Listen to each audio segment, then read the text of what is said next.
Betting চক্রের mastermind school শিক্ষক।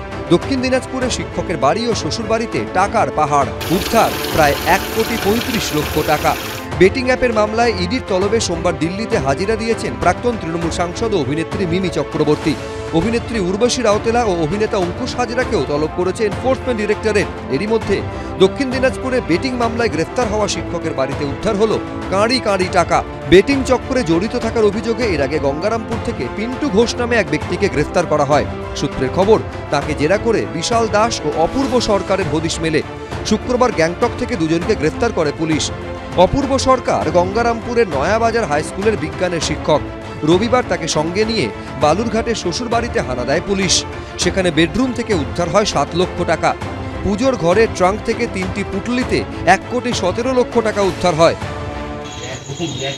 মানে এখানে কি রেখেছিল? টাকা রেখেছে না? এই টাকাটা কোথায় থেকে পেয়েছে? ওই একই বিক্রি অনলাইন বিক্রি থেকে ফেলা। হ্যাঁ, জোরে বলো এখানে। এটা অনলাইন বিক্রি খাতে দিয়ে বলছি। এরপর গঙ্গারামপুরে শিক্ষকের বাড়ি থেকে উদ্ধার হয় প্রায় 18 লক্ষ টাকা। অর্থাৎ সব মিলিয়ে শিক্ষকের থেকে মেলে 1,34,97,000 টাকা। কিছু এভিডেন্স, কিছু স্টেটমেন্ট পেয়েছি কি ওরা মানে এই গ্যাম্বলিং থেকে কিছু ইলিসিট মানি যে আনলফুল গেইন ওরা করেছে ওটা কোনো একটা জায়গায় রাখেছে।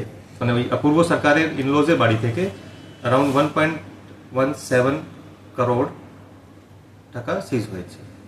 মানে টোটাল অ্যামাউন্ট হচ্ছে 1,17,97,000। এটা ওর ইনলজের বাড়ি থেকে সিজ হয়েছে। তারপরে 17 লাখ টাকা ওর নিজের বাড়ি থেকে গঙ্গারামপুরে সিজ হয়েছে। কি করেছিলেন? আমাদের লোক খেলার যে ইয়া হলো একটা ডেট হয়েছিল, সেখানে কিন্তু ঘোষকে অ্যারেস্ট করেছিল সেই কারণে। আপনি কি চালাতে অবৈধ কোনো কি অভিযোগ তুলেছে পুলিশ আপনার বিরুদ্ধে? পুলিশ এরকম করেছে যে তুমি এর সঙ্গে যুক্ত আছো। আপনি যুক্ত রয়েছেন এর সঙ্গে? না। শিক্ষকের বাড়িতে টাকা উদ্ধার ঘিরে শুরু হয়েছে রাজনৈতিক চাপানুতোর। তার শ্বশুর বাড়ি থেকে 1,25,00,000 টাকা নাকি উদ্ধার হয়েছে। আমি আবার শুনেছিলাম যে টাকার পরিমাণটা নাকি আরো একটু বেশি, পুলিশ নাকি কমিয়ে দেখাচ্ছে। আপনারা খোঁজ নিয়ে দেখুন, জানি না সত্যি না মিথ্যে। কিছু টাকা তারা নাকি পকেটে ঢুকিয়ে নিয়েছে, আমার কাছে এরকম খবর আছে। দেখুন, একটা ভেগ অ্যালিগেশনের কথার মধ্যে উনি যে উক্তিটা করেছেন তার মধ্যে একটা ভেগ অ্যালিগেশন আছে। যাদের প্রতি উনি ইঙ্গিত করুন না কেন, ওনার যদি সেরকম কোনো তথ্য প্রমাণ ওনার কাছে থেকে থাকে তাহলে উনি সুনির্দিষ্টভাবে তাদের বিরুদ্ধে অভিযোগ করুন, তারা তার জবাব দেবে বা তার মোকাবেলা করবে। আদালতের বিচার্য বিষয়। সুতরাং এগুলো আগাম এরকম ভেগ একটা অ্যালিগেশন করা, আমার মনে হয় একটা সাংসদ, সর্বোপরি তিনি একজন অধ্যাপক, তার মুখ থেকে এসব অভিযোগ মানায় না। বেটিং চক্রে আরও কেউ জড়িত কিনা ধৃতদের জেরা করে তা জানার চেষ্টা করছে পুলিশ।